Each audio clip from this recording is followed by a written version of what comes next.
আমরা আজ আলোচনা করব বরিশাল বিভাগের জেলাসমূহের ভিতর বরগুনা জেলা নিয়ে। বরিশাল বিভাগে মোট ৬টি জেলা আছে। তার ভেতর আমরা বরগুনা জেলা নিয়ে আমরা আজ আলোচনা করব। বরগুনা জেলার কয়টি উপজেলা আছে, যে কয়টি উপজেলা সেগুলোর নাম আমরা জানব। বরগুনা জেলার নামকরণ কীভাবে করা হলো সে তথ্য আমরা জানব। বরগুনা জেলার বিখ্যাত যে স্থানগুলো, সে দর্শনীয় পয়েন্ট বা যেখানে যেখান থেকে আমরা অনেক তথ্য নিতে পারি, সেই পয়েন্টগুলোর নামও আমরা জানব। ভিডিওটি স্কিপ না করে পুরো ভিডিওটি দেখার জন্য চেষ্টা করবেন। আমরা বরগুনা জেলার ম্যাপের ভিতরে আমরা প্রবেশ করলাম।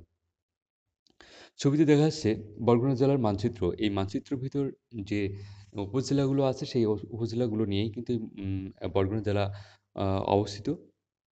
বরগুনা জেলার মোট ৬টি উপজেলা আছে। বরগুনা সদর, আমতলী, পাথরঘাটা, বেতাগী, বামনা, তালতলী।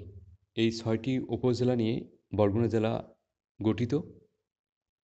এখন আমরা জানব বরগুনা জেলার নামকরণ কিভাবে করা হলো, কত সালে গঠিত হলো, কি এ সমস্ত তথ্য আমরা জানব।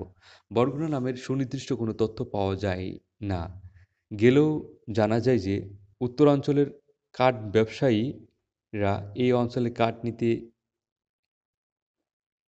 এসে খরস্রোত, খাকদন নদী অতিক্রম করতে গিয়ে অনুকূল প্রবাহ বা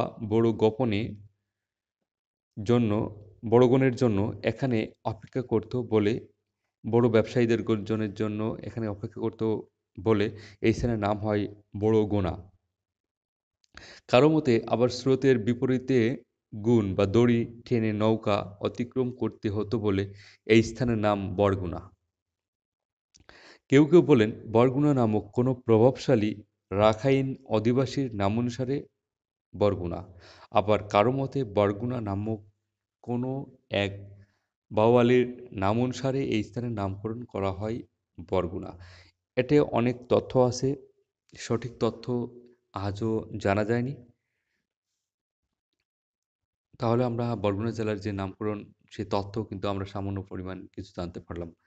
এখন যে বিখ্যাত স্থান, যে স্থানগুলো আমরা ভ্রমণের জন্য আমরা যেতে পারি, বিভিন্ন স্থান দেখতে পারি, এই বরগুনা শহরের, বরগুনা জেলার কি অবস্থিত আছে বরগুনা জেলায়, সেই আমরা জানবো এখন। বিখ্যাত স্থান: বিবিসিনি শাহী মসজিদ, সোনার চর, লালদিয়ার বন ও সমুদ্র সৈকত, হরিণঘাটা, রাখাইন এলাকা, বৌদ্ধ মন্দির ও বৌদ্ধ একাডেমি, আবাদুল্লাহ মসজিদ, ট্যাংরাগিরি বন, ফাতরার বন ও ইকো পার্ক। তাহলে এই বিখ্যাত স্থানগুলো এখানে আছে। ভ্রমণের জন্য আপনারা যেতে পারেন, দেখতে পারেন। তাহলে আমরা এই বরগুনা জেলার যে তথ্য, সেই তথ্য কিন্তু আমরা এ জানতে পারলাম। সবাই সুস্থ থাকুন, ভালো থাকবেন। আজ এ পর্যন্ত। আল্লাহ হাফেজ।